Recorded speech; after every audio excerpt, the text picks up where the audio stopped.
Morning.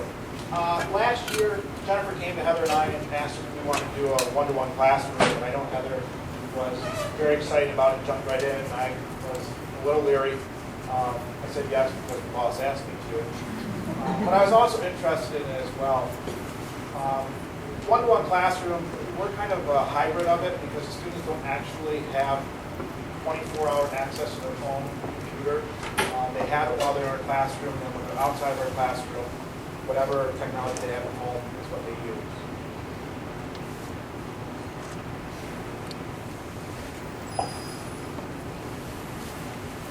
use. Time investment. We wanted to talk about this one first because we knew that it would be many questions on this. Heather was a little bit easier for because she was working with Moodle, so most of her stuff was already in there. For me, I was starting pretty much from scratch. I had a few lessons that I did use in Moodle, but most of it was still photocopies out of the book and those things. So up front, I just want to tell you there is a lot of time investment involved. But you can also see there it's worth it. Some of the things we have to think about is we have to learn Moodle. Even though I've been doing it all school year long and I've taken a couple conferences on Moodle, I'm still learning it. Heather's helping me with it quite a bit, so you always have to kind of reach out and ask for help once in a while.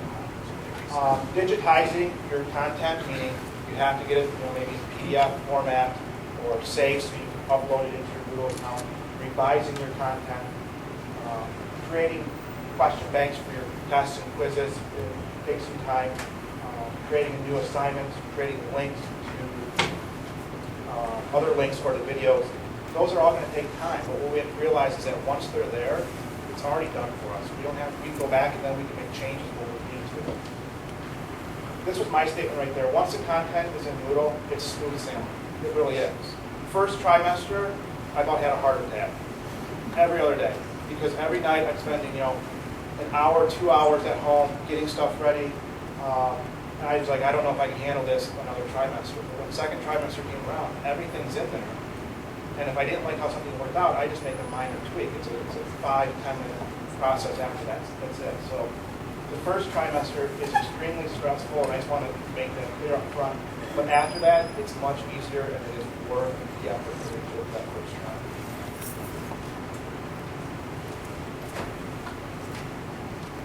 How does a one-to-one classroom change our delivery, our instruction, and student learning? Well, one of the things that we're able to do is link our learning targets right into the lesson. And you can see this is my Psychology 2 class. I have 3 different classes that I'm using this with.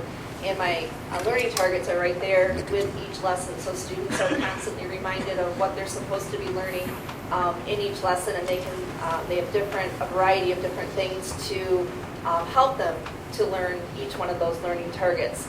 Secondly, they're also able to, and I don't think I have it easily accessible right here, but as they go into a lesson, if anyone's interested or whatever, but it helps me out, we're able to link to the standards and things, the Huskies that you have. I have national psychology standards that I follow for my AP class.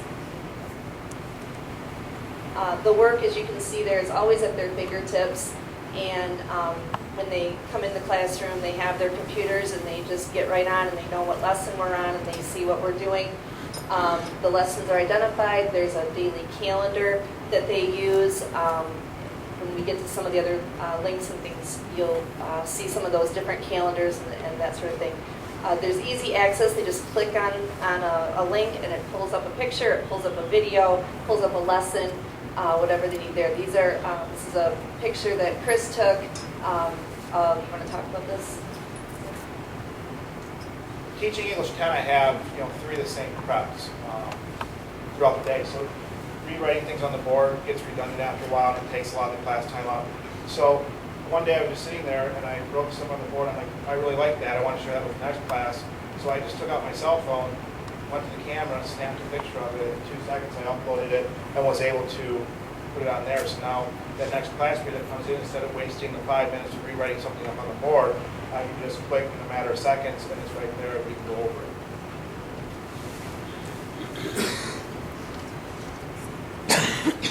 We should probably say this too. We're different than a flipped classroom. We're more blended instruction. With grammar, there are some times that I will flip it and I'll have the students go home. So here's an example of a video dealing with commas. And I break them down to about 5-minute videos. And so they'll each be labeled what they are so the students can go in and watch it if they need to. It's like this, they would have went home and watched the video, in essence, the flipped classroom, come back the next day and we would have worked on it in class. So that happens once in a while, but the rest of the time it's going to be blended instruction where we're using technology as extra resources to help students with their learning.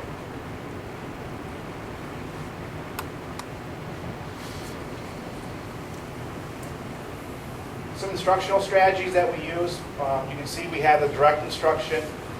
We're going to have laptops there. The students have from all class period where they can pull up PowerPoint lessons. So here's an example.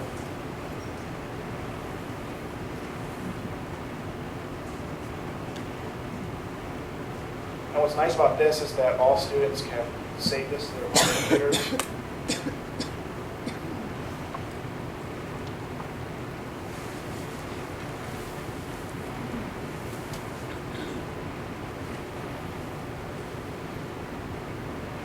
It's not always the quickest.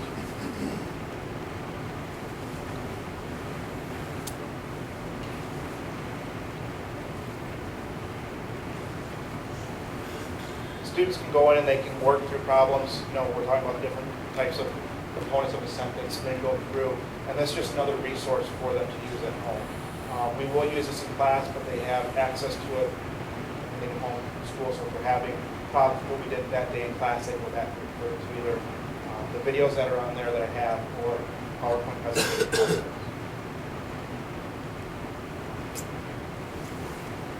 Independent learning.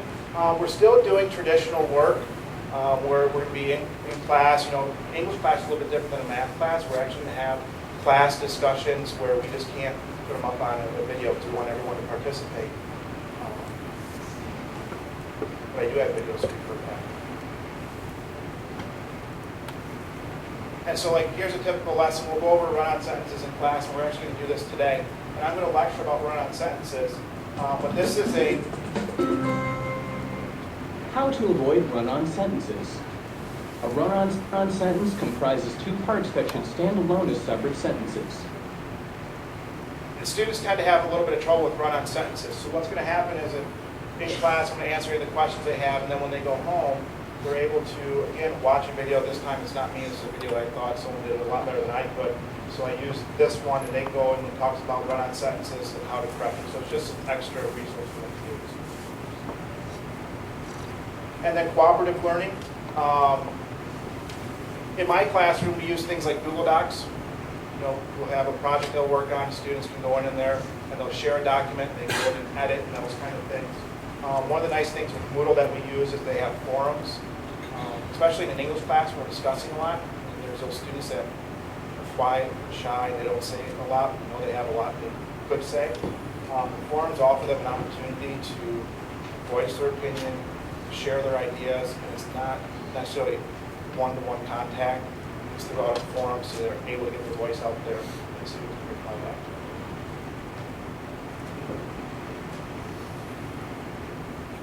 This is what a typical class period looks like in our classrooms. Beginning of the hour is what we call taking care of business. And we do this for about the first 4 to 5 minutes of class time. My students come in, they get their laptops, they get logged into them. Next thing they're going to do is they're going to check their email.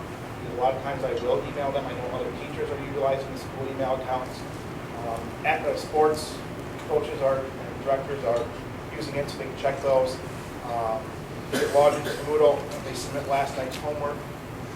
And we said most days are blended where we're using technology along with class instruction. This year what I'm doing, since they don't have the computers at home every night, some of them do and some of them don't. I was surprised, and I know that Tracy and Joan said that it's a non-issue. Sometimes I do see it as a little bit of an issue with my subject area and the things that I'm asking them to do, because it does involve getting on Word and doing different things like that, and it's more than just watching a video. So what I've tried to implement this for this year, at least while they don't have the computer to take home with them yet, is having sometimes a lecture day or half of a lecture day and then half of the class period to work on whatever it is, some sort of an assignment that goes along with it.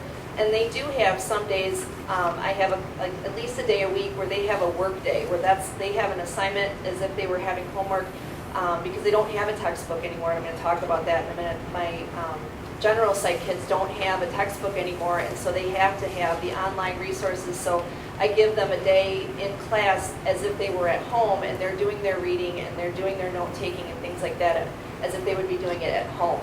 Now, all the conferences that I went to this summer, when they talked about AP, so some AP teachers might be getting a little bit overwhelmed by this, and wait a minute, they said don't change what you do. Use the online resources and things like that as a supplement to what you already do, and I have found that to be very beneficial. I use Moodle with my AP kids to have all their notes, all their PowerPoints, their calendars, everything is easy access, that sort of a thing, but I still lecture every day, and they want me to do that. They want that direct instruction more than they want the video instruction, at least with my content area. So Moodle's a support tool that I found that they really like. And last year, I know Ann did a video interview with some of my AP students, and you heard some of the things that they liked about Moodle. Some benefits for the district. First of all, it does save on printing costs. The only thing that I print this year are my paper pencil tests for my AP kids. All of my other tests are online. There's no more making copies of a document for them to read or whatever, because you just make it into a PDF and you put it online and they read it right off the computer screen. In terms of, like I said, textbooks, they don't have one anymore. There are so many online resources that you can go to. It's time consuming to find credible ones, to find good ones, that sort of a thing. And one of my students said last trimester, I'm not real sure how credible this source is because there are some grammatical mistakes. And I was proud of her for that, but when I had read through it and looking for something kind of quickly, the source was credible in terms of the information, because I know what the information is, and I told her that I said, rest assured, I know what I'm teaching, and this article does give you the right information. Somebody just wasn't, somebody dropped the ball on the editing. In terms of English, you can find short stories, novels, poems, things online that they can read. You don't have to buy the actual hard copy of the book anymore. There are so many different electronic resources. You can even get them on loan for a period of time and have the kids reading them. And you see kids walking around with their Kindles now and things, and they're reading on the screen as opposed to reading the hardbound book, where we're sort of stuck to that hardbound book. I've tried to get myself to even read on the Kindle. It's an adjustment for us because we're old school, but the kids are doing it on their own. And as they get older, I mean, my little ones at home, they do more on a screen in front of them on their little, DSs, and they look at my iPad and they'll read a book on the iPad and things like that. As they get older, it's going to be less and less transition like we feel right now. There's some resistance with some students right now, and I was just saying, even it's amazing the things the kids don't know what they can do. And at those lower levels, the kids are learning because the teachers know, and the teachers are teaching them all the different electronic things that they can do. A psychology example. Something I put together, and this took a lot of time, but I created a whole lesson for one of my learning targets in terms of, well, I did this for a number of these, but this one is just the very first lesson the kids do, what is psychology, and there's my information here that some of it I've taken from different sources.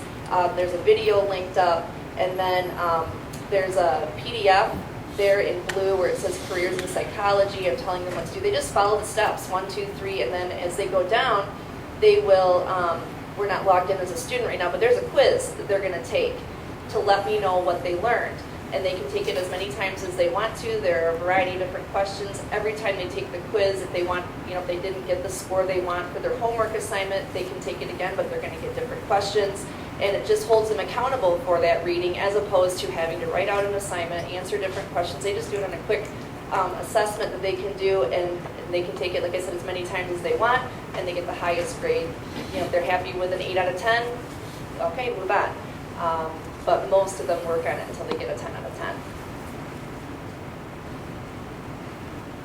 So just real quickly, while we're transitioning to the next slide, think about the different resources that are on the internet for your subject area. What kinds of things could you use in the classroom from the internet in place of some of the things that you use that cost the district money in terms of printing costs and textbook purchases and labs and all that kind of stuff. What kinds of things could you make digital to be able, and it is, you've got to be creative with some of it, and you've got to change sort of your schema of education and how you teach. You know, we're so, I know for a while I was very fixated on the textbook, but wait a minute, I got everything right here. It's all set and it's ready to go. And the change has actually been good because this is more up-to-date information than what you're getting in a textbook.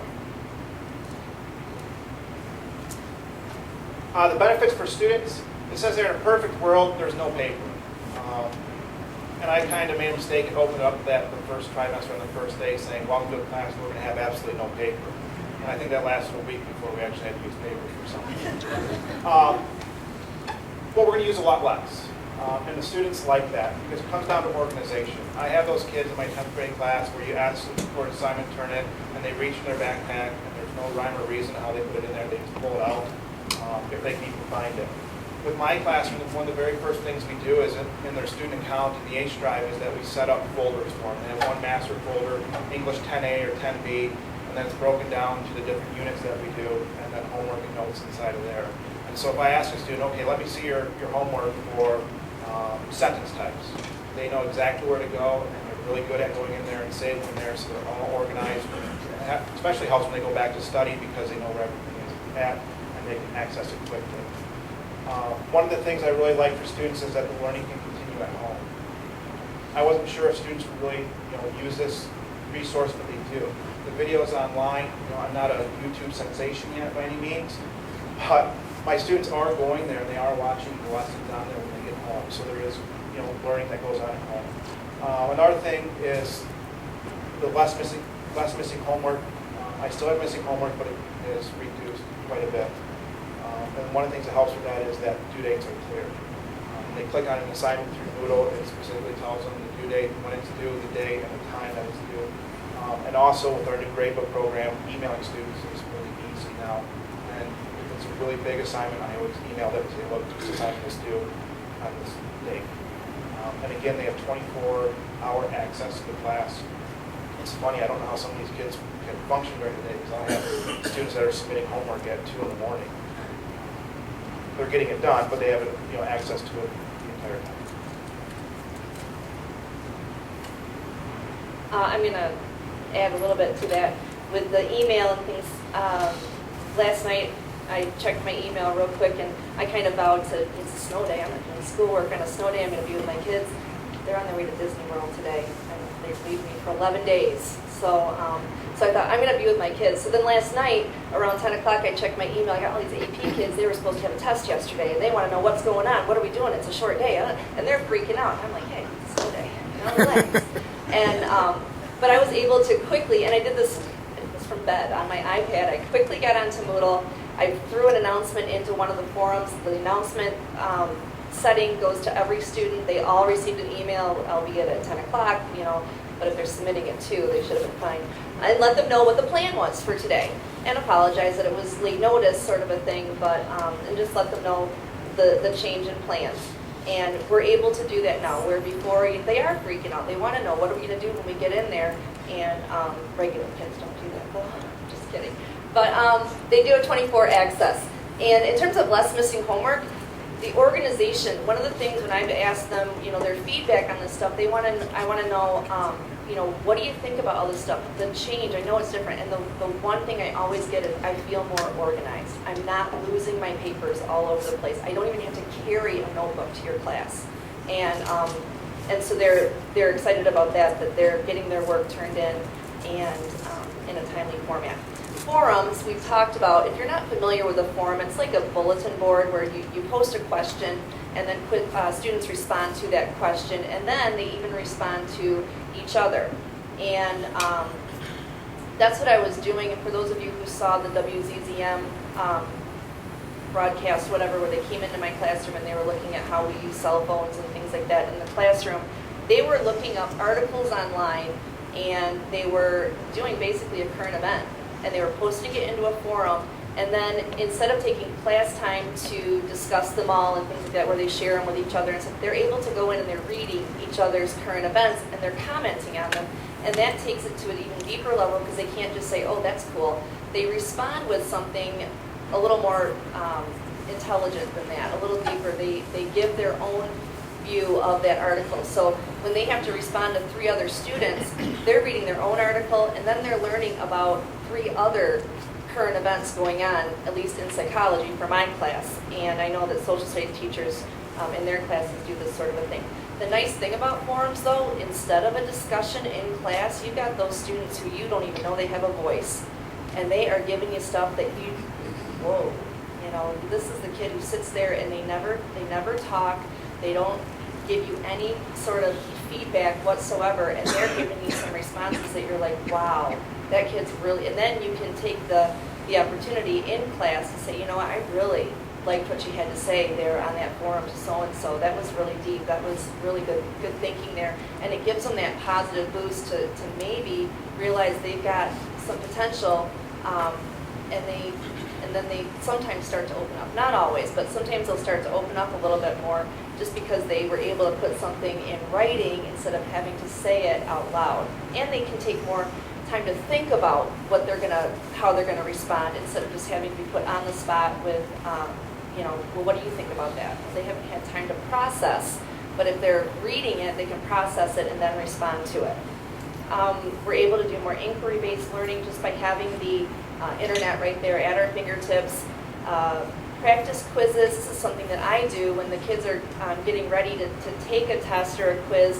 I have, for some lessons, so many quiz questions that I've had uploaded into Moodle that I'm able to take some of those and make a quiz, and they can just keep taking it and get different questions and things like that, and learn what the information is that they're supposed to know, and then when they actually go to take the quiz, they feel like they know it better. They wish I had more of those. Routine, they walk right in, they sit down, they know what's expected, and I got a lot of you have little ones at home. They like routine, and high school kids like routine as well. They want to know what's going on. They look at the board, they see what are we doing today, and just knowing they come in. In fact, when there've been a couple times where we've watched a movie and then we're going to respond to it, and the computer card is locked. They don't know what to do, and it's like, whoa, wait a minute. It's like when you move your desks around. They like the routine, and so most every day they come in, they grab their computer, and they know what to do. They're able to better communicate with us.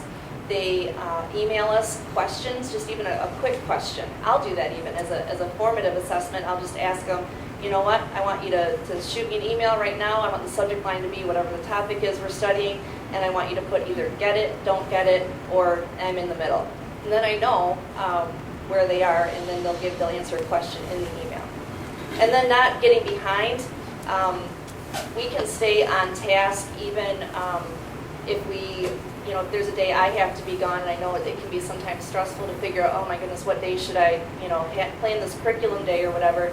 Well, when Chris and I planned the day to be gone to plan this lesson here that we're doing, or this presentation, I did this from, not very many kids watched it. That's not good. But see, I can see how many kids watched it. But I think it's because they showed it, the sub showed it in front of the class.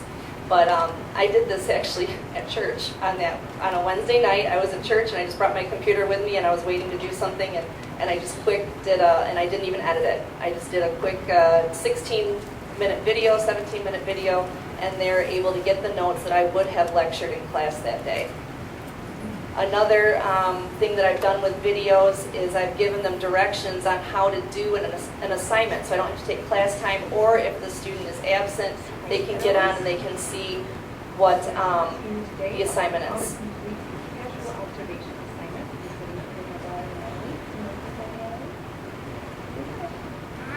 And they like that kind of thing too. This was done at home on the couch, and this just allowed them to see what the assignment was and how to access it from Moodle, because it's one of the first assignments that they do.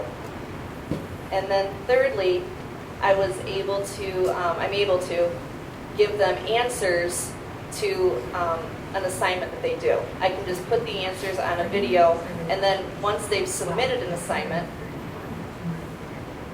once they've submitted an assignment, Moodle has the capability now that once it's submitted and once I mark it as being complete, it opens up another link. So it'll open up that answer key, and then after they've got all their stuff completed, and I've looked at it and seen that they've done the assignment, then they can watch the answers. And again, we don't have to take class time to do that.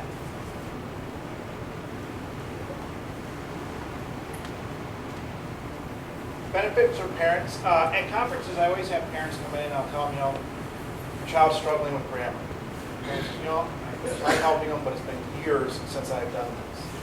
And I feel for them because I know if I had students that were in Tracy's math class and they came home with homework, I would be really lost as a parent as well. So what I like about it is I open it up to allow guests in there, which means anyone that goes to my Moodle site can go in and access all the videos and resources. The only thing that a guest can't do is submit homework or take the quizzes. So parents, if they truly want to help their student when they just don't quite understand dangling modifiers, they can go in and they can watch a lesson or look at the notes over it. Maybe that'll help refresh the memory to better help the student. It also gives the parents an idea of when due dates are, because they can see it as well. In our Moodle sites, there's always going to be a to-do list that tells you the due dates of upcoming assignments, so parents can help students be responsible for meeting those due dates.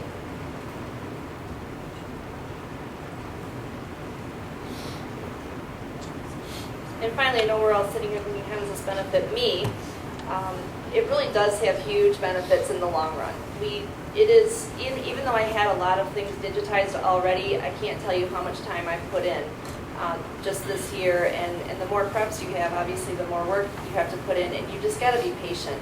You've got to be you've got to be flexible, and it can't be perfect the first time around. It's a process, and I'm not finished. My mind is always swirling with ideas of how I can change this or this or this, and sometimes I just have to say it's good enough for right now, and it'll get better later on. Like Chris said, once you do get everything in there, it is easier, and you just change a due date. Sometimes the kids tell you didn't change the due date. It says it's due in October. Well, sorry about that. I'll change that for a second trimester, and you just make the change, but the assignment is already in there. Everything is ready to go, and you don't have to do it again. You can add different things as you go. If you think about something, and you're like, oh, this is a good link, or you're reading something, you can attach an article real quickly. They can read it. You can make a forum out of it, that sort of thing. Better communication with students. Like I said, the announcement feature on Moodle, just to send that email real quickly to them and they know what's going on. They like that. I mean, they're on their phones and they want to know, at least the AP kids want to know what's going on, what are we doing, when is this due, what if this, or whatever in terms of responsibility. And then unlimited opportunities for formative assessment. It's more than just Google Forms. I mean, Google Forms is a great one, but there's the Poll Everywhere. I do that. The kids love Poll Everywhere. If you haven't used that, they love it, and they love getting their phones out and being able to put things on the screen and that sort of thing. They love the open-ended questions because then they can put some goofy stuff in, like Joe showed us. But it's it's fine. It just is something that's a little bit different. It gets them doing the things they like to do versus us being up front and being in control of everything. So that, like I said, the emails, they can just shoot us an email really quickly and tell us, I've got a question. I'll have kids do that in the middle of a lecture. Will you please email, and I'll email them back an explanation to this question that they have. And it's quicker and it holds them more responsible or accountable. They'll do that versus staying after class when they're going to be late to their next class. They'll just send me an email and then they'll check what I respond later on in the day. The impact on teaching and learning, as Tracy and Joan said, the kids can go at their own pace. I'm still working on that a little bit more, just with my subject area. It's a little bit tougher, but I am working on that. My goal is to make it more of a self-directed, where they can go at their own pace, and if they finish everything, I'll have extra things for them that they can do more, and I have to figure out how to trick them into doing that, but I'll figure it out. We can quickly identify students who need more instruction just based on a formative assessment that we get back real quickly with their name on it.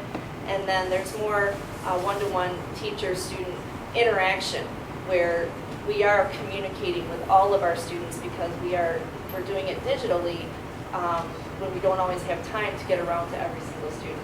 But at the same time, when they are working, we are able to go around, and I was able to work with a student who never asks questions. I just kind of knelt down and we worked on the computer together, and we worked through an assignment, and by the time he left, he goes, wow, I feel so much better.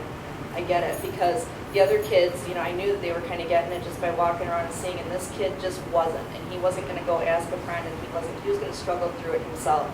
And so just having that was, he felt a lot better leaving the classroom.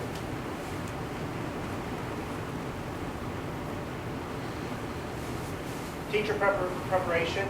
One thing I learned is you have to learn Moodle. Camille and Jennifer and Lane, they're gracious enough to provide opportunities for us to learn Moodle, especially with 2.0. So if you get those chances, I highly suggest taking them and become buddy-buddy with someone that already knows how to use it, because they'll be able to answer a lot of questions for you. Some other preparation is you need to upload your curriculum to Moodle. One thing I found out is I needed to organize. I went through all my folders on my computers and organized, got rid of things I didn't need to. One of the biggest things that I got out of this was looking at some of my assignments. I couldn't believe that some of the assignments I am still doing them. So I revamped them and made it a lot better. This is the big one down at the end. Day by day is okay. This summer I started panicking. I got to have all this done by the beginning, the first day of school. I got to have 2 classes in Moodle ready to go. And it was either fight or flight, and I kind of flew. I avoided it, and I'm kind of glad I did. I was ready to go, but I didn't have the entire trimester planned out. I didn't have everything on Moodle right away. And I'm glad it did, because things didn't work out. And all that work I would have put into it would have been pointless, because I would have had taken it off. So as you're beginning to get into Moodle, day by day is okay.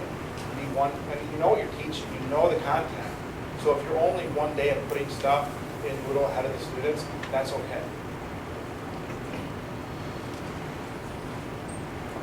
Yeah, I think this trimester, I'm flying through. I know where everything is, and I just make little changes where they need to be. But just day by day is okay. All the time that you put into it is going to be worth it. Questions? Yes? I have a question about forums. Forums. Yes. My question to Heather, how much time will it take you to go into discussion forums and grade the responses, or how do you Judy's asking how long does it take to grade their forum responses.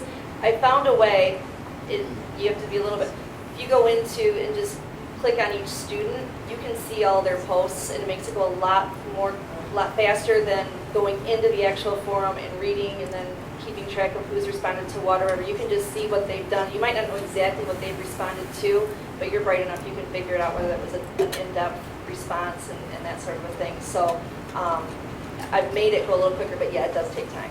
It does. Any other questions? Yes. How are students identified in the forums? So if you have a quiet, shy student that doesn't want to be identified by what they're saying, is it by name or is it by student number? Or? It is by name. It's really tiny. Some of them don't even know that their name is attached to it, but I show them that it is. And it's usually not a threatening question that they're being asked. So that quiet student almost feels more confident typing it out because they have had time to think about it, and they're not responding to anything. It's not emotional. Anyway, it's just what do you think about this article here? And they're not sharing their deepest, darkest secrets, sort of a thing. But they're not having to speak out. That's what I find is usually the thing that kids don't want to do. They don't want to speak up in class. Does that answer your question? Okay. Julie? I was just going to say, I've used this for thesis statements because I want to be able to talk to them one-on-one about what their point of their paper is. I might not always have that time in class to do so.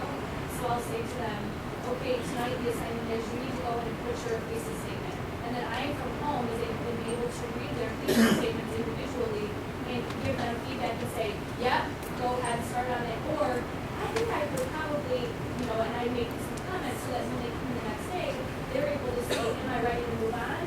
Or do I need to revamp this or something? So it actually works really well for me. You used a forum to do that? Here's an assignment. For chat or? Okay. Anytime assignment. Here here's a typical assignment for my students. We're working on a research paper. Directions are you need to develop a working thesis that is clear and relevant and submit it here.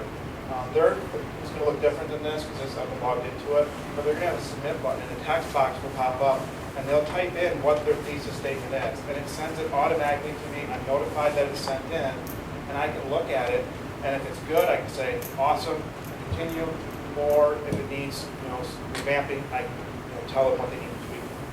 It's an opportunity for feedback. There are lots of different ways to do that. Jolynn did it using a forum.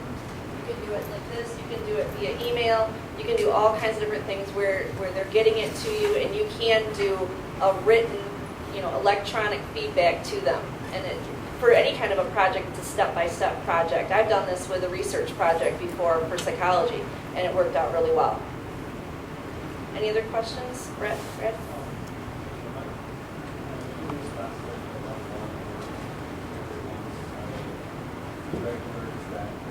Yeah, Chris is our English 10, and then my Psych 1 and Psych 2.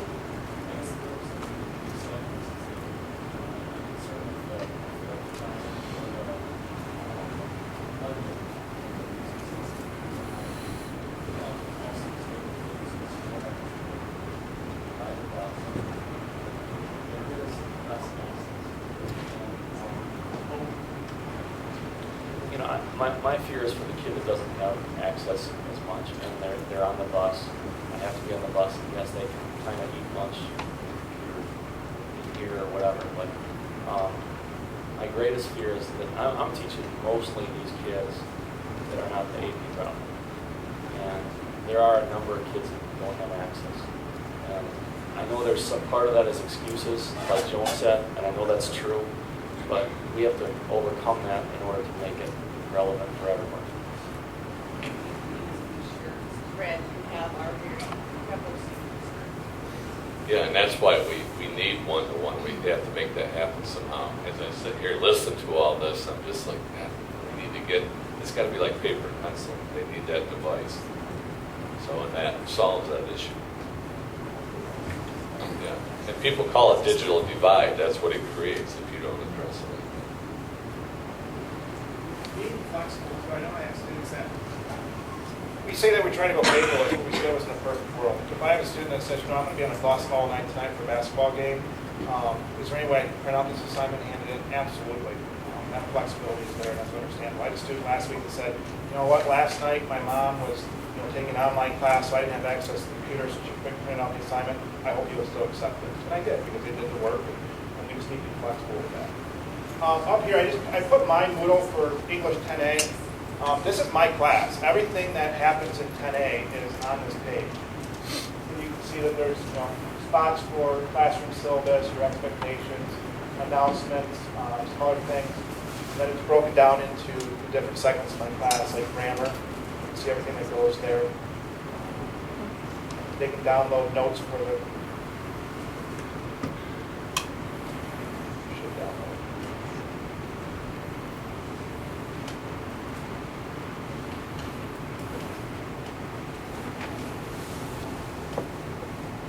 Finally, Bert's going to finish this up, and you do have access to, I believe, all of our Moodle courses. Tracy and Joan, I believe, have guest access to theirs. We have guest access to ours, and you're welcome to go in and see what we've done and see how we've set things up, and I think that's just a really good place to start, just to see some of the different things that are there. So, thank you. Let's give them a round of applause.